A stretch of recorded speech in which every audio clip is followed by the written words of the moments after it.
Hello and welcome, my Scorpio friends. This is Jennifer from Mystic Star. I want to thank you so much for spending time with me today and watching this video. This is going to be my group reading for Mercury Retrograde for my Scorpio friends. I don't know about you guys, but I feel like we just left Mercury Retrograde. I fully acknowledge that was in November. However, here we are again, Mercury Retrograde. We can't stop this astrological phenomenon. However, instead of coming into it on that low vibration of dread and loathing, let's start to look at what Mercury Retrograde can offer us on different levels. When we focus in on that high vibration, that unconditional loving energy, we start to be able to make shifts and progress in our lives. The same can be done by utilizing and harnessing the energies of Mercury Retrograde and using them for your benefit. And that's what we're going to look at in this reading today. The decks I've chosen for this reading are the Wild Unknown Tarot and the Energy Oracle. Like always, there are links below to both these fantastic decks, so should they speak to you, you can go check them out for yourselves. Alright, my Scorpio friends, let's see what the cards have to say today. What cards represent Mercury Retrograde for my Scorpio friends?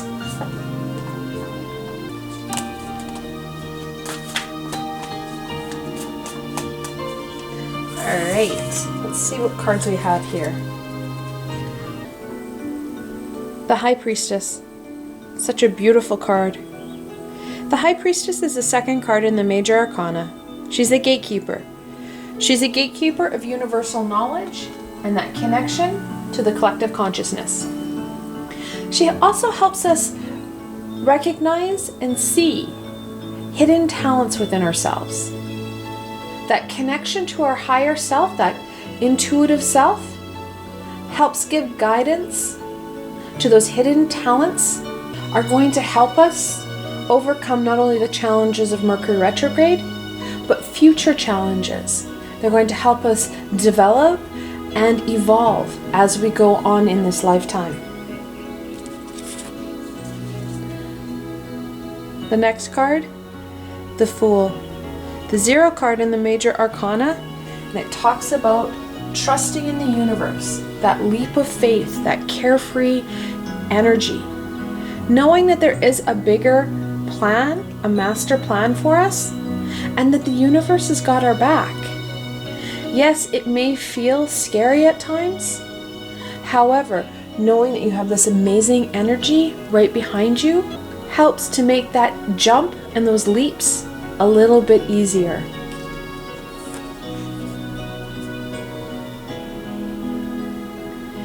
The 7 of Swords. 7s are a bit of a challenge number. However, they're usually victorious. Swords are about truth and knowledge. The 7 of Swords is kind of funny. It's the card that really reminds us that we're trying to get away with too much. We truly don't understand what it is we can do, or if we do understand, we're not listening to our higher self, that intuition on what it is we should be doing. We like to kind of puff ourselves up a little bit, getting that ego, that low vibrational self, inflated a bit to impress others and hit societal norms. The 7 of Swords warns us to be very cautious about this behavior because you're not following the swords of truth and knowledge, and not to be shocked that if you get that pointy end of the sword. Now, when we have it connected into the High Priestess, the High Priestess will call you on your crap. You're going to find in Mercury Retrograde, the High Priestess is going to be very observant on what it is you're trying to get away with. You're going to find that people are going to call you out more on what it is you think you should be able to do, or what you're telling them that what you can do or what you think you can do. If you will, we're going to see a rebalance in that kind of warped or off-kilter or unbalanced sense of self. The High Priestess wants you to connect back in, wants you to be able to trust in the universe and understand what it is you can truly do, rebalancing yourself and living a more authentic self, living that truth and knowledge, knowing what you can do, and then being truthful and embracing that. Oh, love it when my cards catch up. Temperance, the 14th card in the major arcana. It's about balance and energy flow.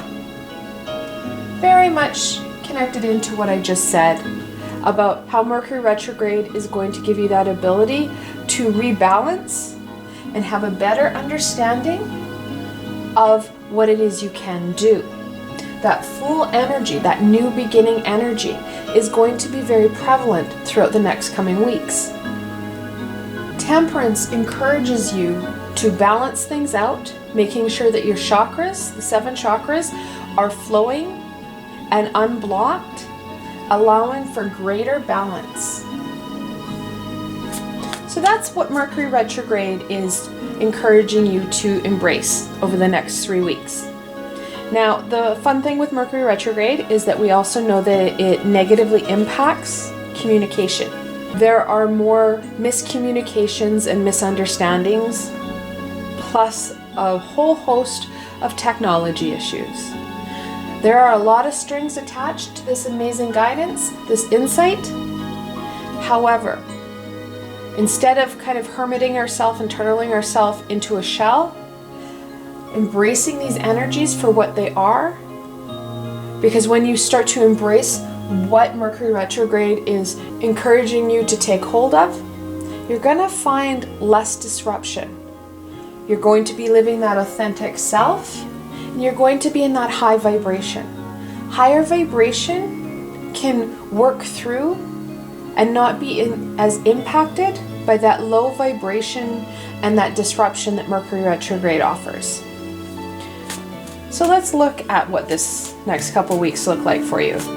So what can my Scorpio friends expect from Mercury retrograde? And how can they overcome the challenges that it's going to present them and embrace the insight and wisdom that Mercury retrograde is offering them?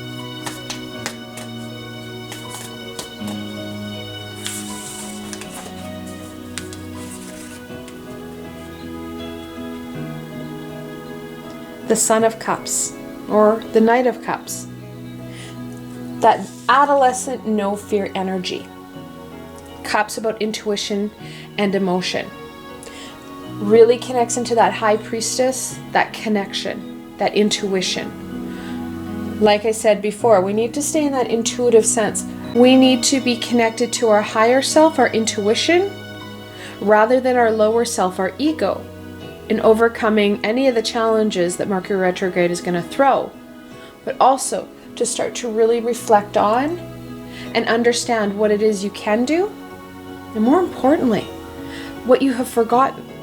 Got to remember, the High Priestess is going to help us with some hidden talents and gifts. So the higher our vibration, the more open we are to our intuition and that collective consciousness, the more we're going to gain. That knowledge is going to really help us with that new beginning, that next stage. Oh, again, my cards are finally catching up. The Hierophant. The 5th card in the major arcana. And we're looking at that another gatekeeper. Whereas the High Priestess is more focused in on that knowledge and collective consciousness, the Hierophant is connected into that connection with the universe, that great source, that great power. In some cases, in some beliefs, God. The Hierophant, and what's really kind of very predominant for me, is this key. As we connect in, as we're listening to that, our higher vibrational beings, the collective consciousness, our intuition, we're going to see the universe opening doors that were never available to us. We had no idea they were there because we weren't living that high vibrational, truthful self. we were stuck in that low vibration of ego and what we think or what we want to be able to achieve. Opening these doors is going to bring out more abundance and more fulfillment in your daily experience and your journey. I should really just put all the cards on the table, I think. So this is the Four of Cups. Fours are a foundational number. The cups, like I said before, that intuition and emotion. Now the Four of Cups talks about that life, that stability that you've brought in. It's symbolized in 3 cups. Then you have this 1 cup. And it's in that 1 cup where we're going to find that fulfillment. In the original card that Pamela Coleman Smith drew, we have this fellow who looks kind of lost and fed up with his life, sitting under a tree, looking disgruntledly at these 3 cups. And this hand, this whimsical hand, is trying to hand him 1 cup, the Holy Grail. And he isn't seeing it. It's what we're not seeing, those doors and opportunities that are really going to add that meaning, that excitement, and more importantly, that joy and love. And it's in that joy and love, that Holy Grail, that we're going to find that abundance. Oh my gosh. Okay, so these are the cards that you guys saw hit the table. The Ace of Cups, the Holy Grail. So here's the 1 cup that the universe is trying to hand you in the Four of Cups. That abundance, that growth, that amazing life-giving source. Oh, okay, good. Here's a card we hadn't talked about yet. The Son of Wands. Cousin to the Cups, the Son of Wands, or the Knight of Wands, has that same no fear energy that the Cups have. However, it's connected into our passions. We really haven't talked about that. We've talked about what we think we can do and how we're really trying to almost like puff ourselves up, or our ego is puffing ourselves up. We don't truly understand what we can do. The Son of Wands talks about once we have that knowledge, we need to move on it. It's one thing to have those aha moments, and literally I can see it in the Hierophant with this lightning bolt. Those aha moments are important in our lives. However, the Knights add action to it, or the Suns add action to it. And it's that action and connection of knowledge to your passions and that creativity and incorporating it into that every day. If we don't incorporate this information, it doesn't help us in any way. We need that action, and that's why we have those Knights. Now we do have double Knights. Knights are the 12th card in the Minor Arcana, and the angels are telling us when we have that double 12 that this is a time of spiritual growth and awakening, and that you can manifest your dreams by staying true to your course. And then finally, the Three of Cups. Threes are about expression and growth. Those cups, we already said, intuition and emotion. That intuition is going to be key. Now, the Three of Cups is a celebration card. It talks about that supportive community and the happiness and the love that it brings us. Connecting into this rich source of support to help you understand that knowledge, help you incorporate it and balance yourself. Because let's be honest, we're the hardest critics on ourselves. Our friends and close family members are going to be able to give us some direction and understanding in what it is we have been able to achieve and those aspects of ourselves that we downplay. And it's in those downplay aspects that you're going to find some of this light and you're going to find some of this growth. All right, so that's the energies that we're looking at. We have the ability to take a hold of this, and we have that ability to really focus in on that positive. So let's look at some blessings to help us with those strings that are attached to Mercury retrograde. What blessings can my Scorpio friends embrace for Mercury retrograde to overcome the challenges brought forward by Mercury retrograde?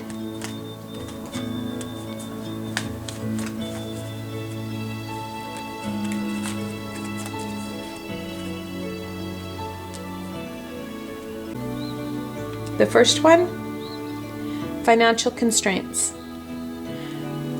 Checks into that worry and those concerns. We like to focus in on that financial aspect, that very materialistic part of our lives. Yes, it's very important. I won't lie, we need to be able to pay our bills. However, it's those anxieties and fears around that financial burden and woes that help to slow us down, help to kind of keep us pinned to the area we're in.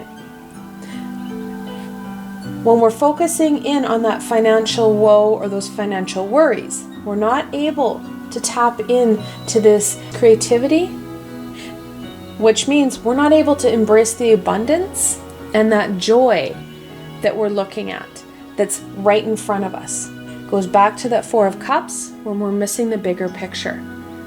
Yes, this is going to be always a part of our lives in the physical world. However, when we hyper-focus in on it, we're wasting our energy rather than looking at what is life-giving. Sometimes getting out of our way and focusing in on those positive aspects, those passion-centered, life-giving parts of our lives, the universe is able to open doors that we never knew were there. Anxiety. Let's be honest, we know that these two cards walk hand in hand. We like to worry about money, we like to worry about the what ifs. It's not the what ifs we need to be focusing in on. We've got to remember, we've got the Fool. It was the second card we pulled out. Trusting in the universe, trusting in that bigger plan. And let's be honest, we haven't seen even a smidgen of what this master plan looks like. There are opportunities awaiting for us. Staying in the high vibration rather than the low will help shift us through not only Mercury retrograde, but it will help to shift you into high gear. We've got double knights here, right? We need that action orientation, not that stagnation that these cards are talking about. Oh, for crying out loud. Action. So I think I've talked about that. We've got those double knights, and they're usually riding horses. So we've got to remember, this is a time of go. We need to start to implement these ideas and aspects that the High Priestess and the Fool are encouraging us to do. Oh, okay, I haven't talked about this. The Sun. Connects into that universal, unconditional loving energy and how it can really help us grow and bring us that joy and happiness. We want to focus in on the joy and happiness, not on this stuff. We know this stuff exists, but it doesn't mean we have to focus in on it. When we focus in on the positive, we're going to use the law of karma to our advantage. What you put out is what you're going to get back in. So when you focus in on that positive, loving energy, that high vibration, rather than that focus in on money, because when we start to focus in on the material wealth and that financial dollar, that plummets our energy level. Our vibration drops significantly. We want high vibration. We want to stay in that aspect of light and love. And finally, yin and yang. I briefly spoke about balance and energy flow and temperance. The yin and yang really kind of ends off on that balance piece. Knowing that we need to have balance in our life, that spiritual and physical world. So yes, we do have this as something we have to work on. However, that's not all where our energy needs to go. Focusing in on some of the spiritual aspect helps to balance things out. Additionally, we have that divine masculine and divine feminine, the yin and yang. You need both of them for creation in your life. And that's what we're looking at doing, creating and manifesting in our lives. Now, I always talk a lot about the angels and their numbers. There's a couple numbers that are hidden within here that are catching my attention. I've got a lot of 2s. This first card that we drew was the High Priestess. Second card in the Major Arcana, Yin and Yang, is the 22nd card in the Oracle deck. When you see multiple 2s like that, the angels are telling you to listen to your intuition, to keep the faith, and don't give up. Now, we do also have multiple 1s, the Ace, and then the first card in the Oracle deck. And we also have, in a kind of a hidden way, we have that Holy Grail again in the 4 of Cups. Because when you look at the original meaning, one of those cups is what we're missing. And we've got a lot of 1s here. So in that multiple 1, the angels are telling you, you're going to be attracting what you think. You need to believe in yourself and your abilities. All of these really reinforce what it is I was saying from the beginning. It's a time to trust in ourselves, understand our abilities so that we can bring that abundance. We also have another hidden number game that I like to play a lot. We've got the 0 card. We've got the 1 card. 2, 3, we have 4, or the 4th card. When you're looking at that progression, it encourages you to move forward, to start those little steps. Little steps forward are still steps forward. I want to thank you so much for spending time with me today and watching this video. I hope that you found this video fun and helpful, and you're able to gain some insight and direction into what Mercury Retrograde is offering you. If you like this video, please remember to give it a thumbs up, and don't forget to subscribe to my channel for the latest content. There's a lot more amazing and exciting content coming your way, and the best way to stay connected so you don't miss any of the insight and healing is to subscribe to my channel and hit that little red bell. Also, if you enjoyed this video and want to support me in making more, I have a Patreon page with many tiers and lots of perks. In some of the tiers, the perks are private readings and healings with myself. I provided a helpful link below, so why not go check it out? Until tomorrow, my Scorpio friends.